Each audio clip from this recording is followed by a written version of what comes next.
high-quality playmats. That's NobleAsta. Playmats guaranteed to help you win. NobleAsta.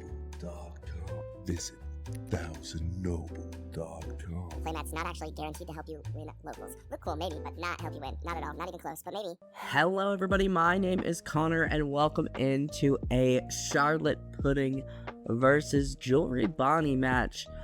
This is honestly a really fun match. I am excited to go over it. I think it was a pretty close one. And I think I just got what I needed, honestly, but we'll talk about it. We do top deck the beige there. Kind of unfortunate it's not in our life, but you know, it can't always be in our life. But do let me know if you guys like this camera angle. I can only do it at one of the locations I play at, so if it's something you guys like, I can at least do it for those videos. If not, then we can just keep the POV. But the Bonney swings 6, and I counter out with the, I believe, beige right there, and they do drop the Rosinante. I go ahead and swing 7, ramping with pudding ability, and then with the 2 Dawn, you know I got Viola in my hand. She's one of those beautifully shiny cards in my hand. I do try, as this tournament goes on, to kind of lay my hands a little flatter, but my opponent does end up taking that 7k hit. We tap 2, and there's Viola turning those down so we can, oh, and I throw my cards a bit, so we can ramp like crazy. So, yeah, I really enjoyed the way this deck felt. This deck felt really nice. I did see a lot of what I needed, and I think that really helped. Of course, you know, if I'm not seeing what I need, the deck's not going to be as fun, but, yeah, you see in my hand there, I do have a poly that's a little bit of my own sauce. Instead of the Miss All Sundays, I am trying the poly. I like poly a lot, and my opponent goes ahead, taps 5, drops the Jewelry Bonney to freeze one of my Dawn. That's why I pushed it over to the side, and they go ahead and pass turn. So we go ahead, get our Dawn, and I think with this amount of Dawn, there is a chance I could play Poly down, but I don't think I actually end up playing Poly. I know he's a 5 cost, but you technically have to tap 2 if I'm not mistaken. So I'm trying to decide what I want to do here. I don't remember exactly what I had in my hand. I think I might have had, I have nope, can't remember her name. I think I have a 6 cost Katakuri in my hand. So I do end up swinging just 5 and ramping that Dawn. I think I do ramp in a second here. My opponent just checking what, there it goes, there's my ramp. Just reading what she does. It was the first time he had played against Pudding, if I'm not mistaken. So I go ahead and ramp, and he goes ahead and takes that 5k hit. Kind of an interesting take, and we end up dropping our 6 cost Sanji. I really like this 6 cost Sanji in Pudding. I feel like I am lacking in the mid game, which I've been tempted to add maybe a Bon Clay to kind of ramp even faster, or you know, Miss All Sunday. She's really solid. I know I got the polys, but Miss All Sunday might be a little better. But yeah, so I was able to play the Sanji down for 6 and get him on board. He is a blocker, but he also is a 6k body, so pretty solid there. So my opponent plays the, I believe his name is Uroj, and then the Jewelry Bonney Searcher, searching for, I believe it's a Supernova Searcher, if I remember correctly. But yeah, so I am a little nervous. I know we have a decent amount of Dawn right now. We've been able to ramp. I think we'll be at 10 Dawn next turn, which is nice. Still have 4 life. One of the things I decided to do at this tournament specifically was to kind of try and counter out early, because I know I'm going to be regaining life. If that makes sense, counter out a little bit early instead of just taking hits willy-nilly. Counter some of my stuff. So he does swing 6 with the Bonney, and we take, and then he swings 5, and I counter out with the flampe I just got. He restands the Dawn and passes turn, getting another Uroge off of that Jewelry Bonney search.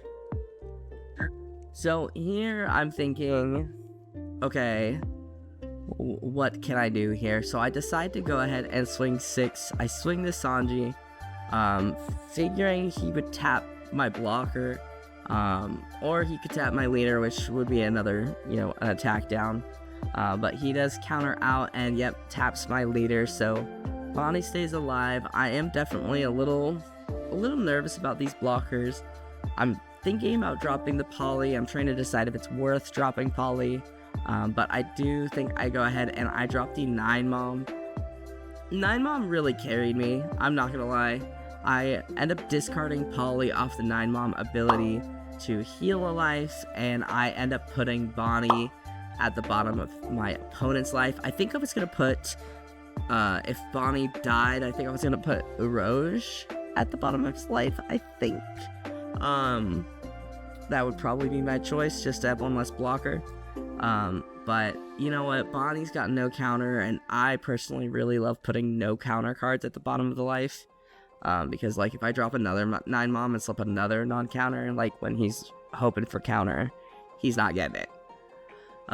So we end up passing turn after the 9 Mom swings, or after the 9 Mom drops, and my opponent goes ahead and drops Carrot. He ends up freezing my Sanji, which I go ahead and put our little dinosaur chip there on him, making it well known that he is frozen. It was actually very useful to have that little dinosaur, because I definitely knew who was frozen, at least until I get the markers I've ordered for that. This chip is a great token for that. So the Carrot comes down. They stand up their leader because they hadn't swung with him yet, and then after Carrot they end up swinging pretty big, I think into Sanji, I think. Oh no, into life. I go ahead and take it. I mean, I'm still at 4 life, and I think I didn't have a 10 Mom, but I think I just top decked a 10 Mom if I remember correctly. So back at 10 Dawn. Honestly, 10 Mom is disgusting. Yep, so there's the top deck 10 Mom. Definitely thinking about that. I am considering the poly to get rid of the Uroge so that they won't be able to restand that Dawn. But I also know that they have the Rosinante on board, which makes it a little harder to use something like poly to KO Uroge. So I think I'm considering dropping 10 Mom. I'm considering dropping poly. Kind of torn. And I'm separating out the Dawn to kind of see, and I go ahead and swing 9. They end up taking, and I they go ahead and rest my lead, and I am thinking about dropping 10 Mom now. Yeah, I think that is the best play, the best choice. So we go ahead, drop 10 Mom, heal up that life, and knock that life off my opponent, which is nice. And it was a Hody, which is very nice. Hody is definitely scary to deal with. So overall, pretty successful turn if you ask me. I'm feeling pretty good. I've got some big bodies on board. They also have, Carrot, that's a pretty big body, and I believe they are at 10 Dawn now, so a Dofi could come down. That would be a little unfortunate, but they go ahead and tap 5, I believe, dropping the Cavendish, which is just, Cavendish is a super good card. They being able to use that Dawn and then restand that Dawn is very useful. So they end up dropping the Cavendish, and then I think they end up dropping, I feel like they dropped something here, but I'm kind of low on counter at this point. I do have the 0 cost. I do have the 0 cost and the poly. But yeah, so they end up getting rid of their searcher to drop the Hody, resting the rest of my my two guys. They end up taking that life, so all they have in life is Bonney. And I'm scared. This is a board, man. This is a big board. So he ends up swinging 5 into the Viola, freezing the Sanji. Really a little bit unfortunate that the Sanji stayed frozen a lot of this game, because it is really nice to have that extra body. But they end up swinging 8, excuse me, Hody is 8 into me, and I take, getting another 9 mom, which is pretty nice. They swing 5, I give them the 2k counter, just trying to stay healthy. They end up getting an extra Dawn, and yeah, so he did have to go pay for the tournament, so we paused real quick, and my turn rolls around, and I drop 10 mom, discarding that Bonney. I swing the 10 drop, the other 10 drop mom. Just wanted to get rid of that Bonney, not really give him the opportunity to take it. So that's why I 10 mom first, and he goes ahead and he rests 9 mom, which is understandable, and I just poke 5 at life just to see what he has. Without Bonney ability, I think I would have been able to finish the game this turn. Actually, no, probably not. Now that I'm thinking about it, if I drop 10 mom, yeah. So, yeah, Bonney ability just really solid, really hard to play around. It's tough. It kind of makes me personally like it makes me play differently for sure.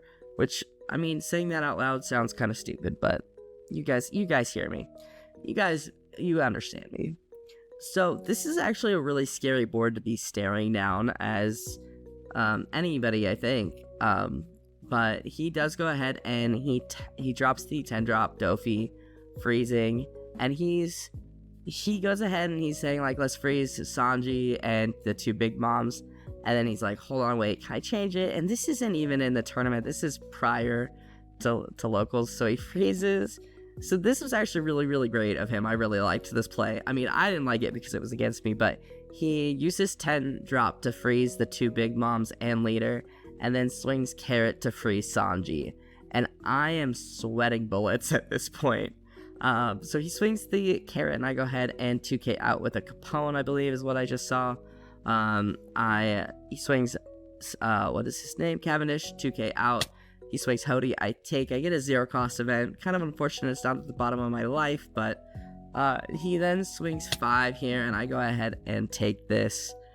And I'm thinking at this point in the game, I'm like, I've been holding on to a 10 drop ace for a very long time, and I'm like, I think if I don't get game here, I'm gonna lose. So I go ahead and swing the 10 mom first, hoping to get the blocker out of the way. If I don't get the blocker out of the way, I could, in theory, 9 mom. There's a couple things I could do, but at this situation, I decide that my best option is actually dropping 10 drop ace and going for game. So I think I had to take, I thought I had to take Sanji off, but I didn't. So I drop ace and swing, and that is game. My opponent kind of bricked up. 1k counter in hand, 2k counter. I think Carrot has another 1k. But yeah, overall, really fun game. I had a couple of options of things I could have done if I didn't feel comfortable with ace, but I mean, I know Bonney runs a handful of bricks, and once we got that blocker gone, I thought that we were going to be, with the amount of cards he had in hand, they would have had to all be 2Ks, and I think even, no, yeah, if they were all 2Ks, then he absolutely would have had it, but yeah, I didn't think it was very likely, and we were right, so. But I'll go ahead and shut up here. Thank you guys so much for watching. If you guys liked this video, hit that like button down below. It helps me out more than you could ever know. Go ahead and subscribe if you are new, and I will see you guys in the next video. I hope you guys have a wonderful rest of your day.